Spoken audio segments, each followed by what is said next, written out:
Bienvenue à ce numéro du Journal des Journaux, paru du 16 au 22 septembre 2024, un numéro que nous entamons avec le premier anniversaire de la Confédération de l'Alliance des États du Sahel. À cet effet, l'AES reste ouverte à tous les partenariats dans le strict respect de la souveraineté, s'exclame à sa une l'hebdomadaire Le Temps, qui nous apprend que le premier président en exercice de l'AES, le colonel Assimi Goïta, a livré un message le 15 septembre 2024 à l'occasion du premier anniversaire de la signature de la charte qui a donné naissance à l'AES. Dans son discours, il souligne que dans le cadre de cette alliance, le Burkina Faso, le Mali et le Niger mènent conjointement la lutte contre le terrorisme avec des victoires à la clé et travaillent quotidiennement à relever les défis sécuritaires. Il indique qu'outre la sécurité, la Confédération se fonde sur deux autres piliers qui sont la diplomatie et le développement tel que rapporté par l'hebdomadaire pour qui l'AES reste ainsi ouverte à tous les partenariats avec les pays de la sous-région dans le strict respect de la souveraineté de chaque pays et du principe de non-ingérence. Le colonel Assimi Goïta déclare par ailleurs que l'AES est avant tout une alliance des peuples et travaille à protéger les populations et améliorer leur bien-être.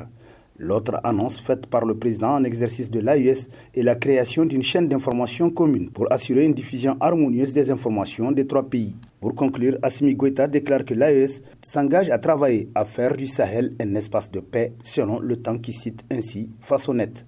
AES, un an après l'éveil du Sahel, titre dans la rubrique Vue du perchoir de sa parution en date du 19 septembre, le quotidien privé L'Enquêteur, pour qui en une année l'AES a démontré sa résilience face à ceux qui prédisaient son échec. Mali, Burkina et Niger, sous la direction d'hommes visionnaires, ont entrepris de réécrire l'histoire du Sahel, résolus à briser les chaînes de l'ordre néocolonial. Loin des prophéties de malheur, l'AES s'affirme aujourd'hui comme une force de changement et d'espoir pour l'avenir des peuples ouest-africains, selon le journal qui poursuit. Si l'AES continue sur cette lancée, elle pourrait devenir un modèle d'intégration politique et économique pour le continent africain. En créant une véritable union basée sur la fraternité et la souveraineté, Goïta, Traoré et Tiani entrent déjà dans l'histoire, non seulement comme dirigeants, mais comme les bâtisseurs de nouveaux Sahel, d'après l'enquêteur qui conclut. L'an 2 ne fera que confirmer ce qui est déjà clair. L'AES est là pour durer. Géopolitique, l'impossible dialogue entre la CEDEAO et l'AES s'interroge dans sa rubrique Nation, l'hebdomadaire Le Courrier. Selon qui, tout le monde connaît la position des pays de l'AES par rapport à ce dossier. Pour eux, la CEDEAO appartient désormais à l'histoire. Pour eux, ce qui compte aujourd'hui est d'avancer, de regarder droit devant eux et de croire en l'avenir. Et cette AES en est d'autant consciente qu'elle sait qu'en misant sur sa monnaie unique, elle pourrait provoquer, lorsqu'elle sera publiée, la débandade au niveau de la CEDEAO, dont bien de membres et certains pays aux monnaies fragiles pourraient décider de la rejoindre pour venir s'affirmer avec une nouvelle monnaie qui casse le lien avec la France et permettre à leur économie d'émerger.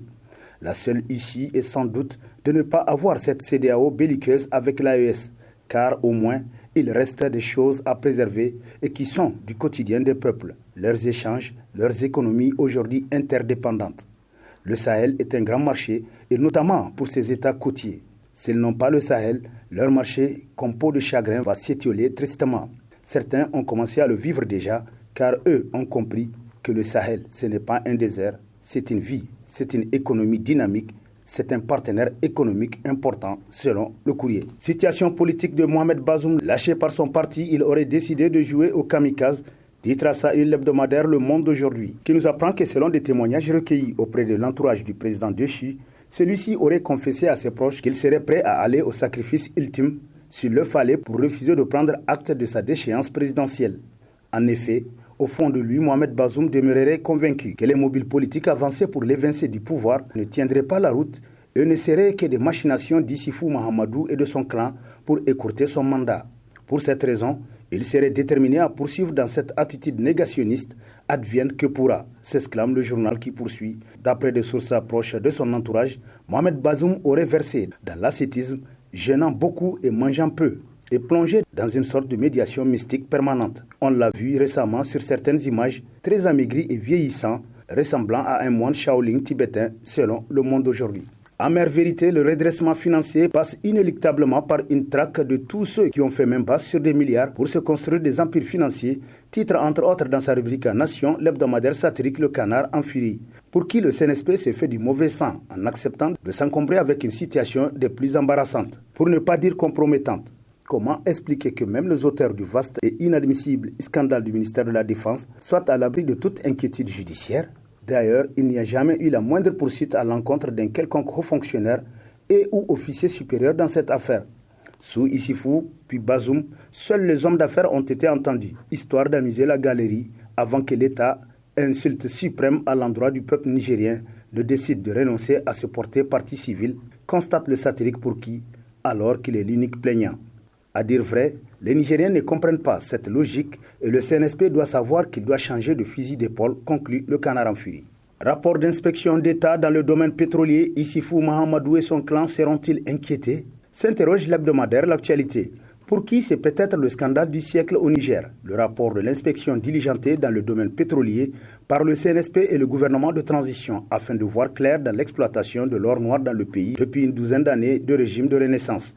Si le pétrole, du moins son exploitation, a fait le bonheur des pays du Golfe en les propulsant à un niveau de vie prodigieux, en revanche au Niger, c'est le contraire qu'il aura produit pour ce pays qui aurait pu bien s'en sortir si la manne pétrolière issue de plus d'une décennie d'exploitation avait réellement atterri dans les caisses de l'État nigérien, selon le journal qui poursuit en s'interrogeant.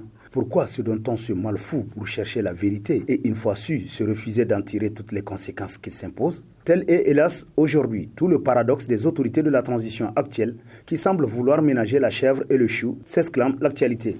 Va-et-vient incessant d'Issoufou, la stratégie de laisser mouton courir Tabaski viendra du CNSP, s'exclame l'hebdomadaire Le Nouveau Républicain. Pour qui, l'on l'aura compris, ces derniers temps, l'ancien président de la République, Issoufou Mahamadou, multiplie les déplacements à l'extérieur.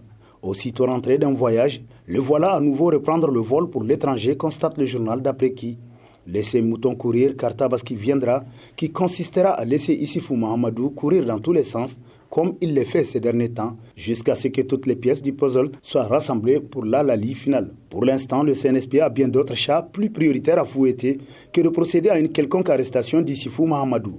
Est-ce qu'une telle arrestation arrangerait-elle la situation sécuritaire dans le pays? Car il ne faudrait pas perdre de vue le fait que la raison principale invoquée par le CNSP pour renverser le régime de la 7e République, c'était la question sécuritaire, du moins la gestion calamiteuse de celle-ci par le régime déchu.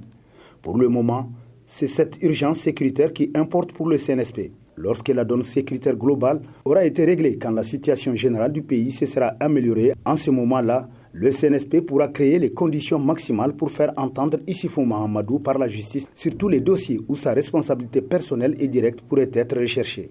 Chaque chose en son temps, dit-on souvent, s'exclame le Nouveau Républicain qui conclut.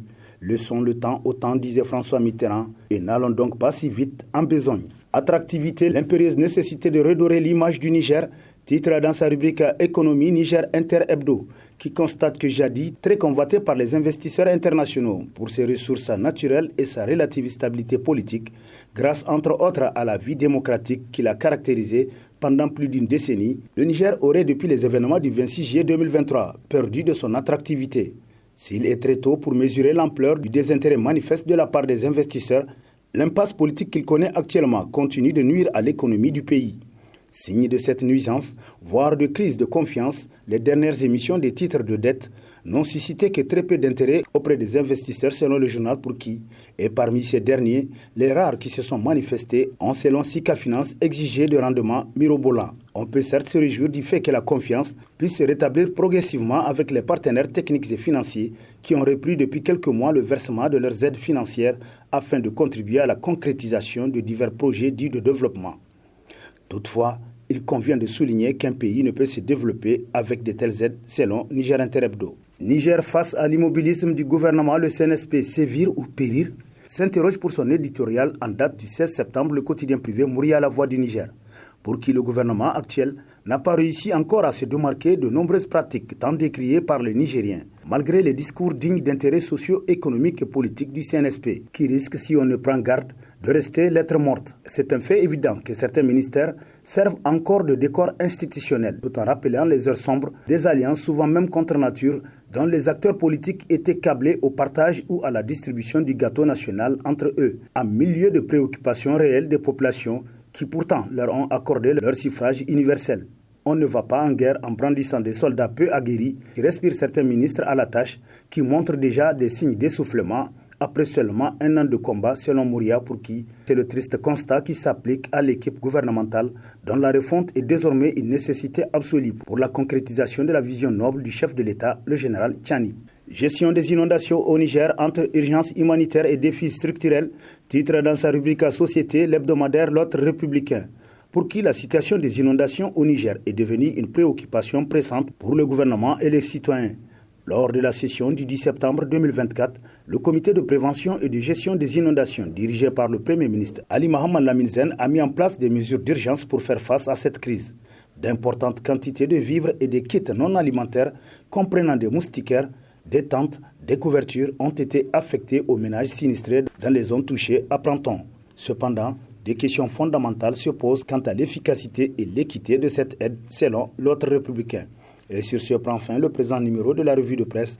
Prochain rendez-vous, plaise à Dieu dans une semaine avec toujours la même passion de vous servir. Bonne lecture et au revoir.